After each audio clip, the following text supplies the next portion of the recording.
चला तर आज आपण पाहूयात कढी कशी बनवायची। सर्वात आधी पातेल्यामध्ये आपल्याला तेल टाकून घ्यायचं आहे।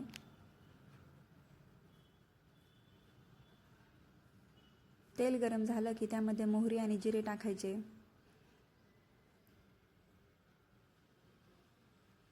नंतर त्यामध्ये कापलेलं लसूण घालायचा।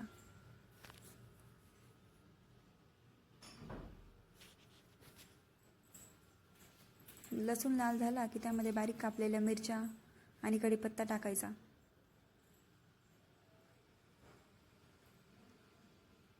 आणि थोडी कोथिंबीर टाकायची। मिरच्या आणि कढीपत्ता आपल्याला चांगला परतून घ्यायचा आहे। त्यानंतर त्यामध्ये थोडी हळद टाकायची। मिक्सरमध्ये 1 चमचा बेसन आणि थोडं दही फिरून घ्यायचं आहे आणि ते आपल्याला त्या फोडणीमध्ये टाकायचं आहे।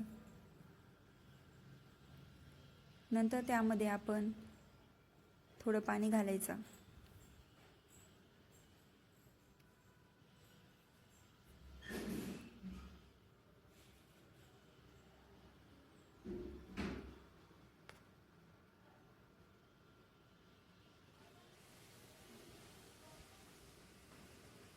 त्यामध्ये नंतर चवीनुसार आपल्याला मीठ घालायचं आहे आणि त्याला चांगली उकळी येऊ द्यायची।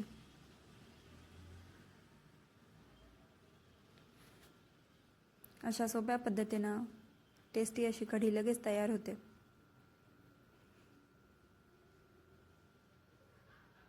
रेसिपी आवडली असेल तर सबस्क्राईब करा।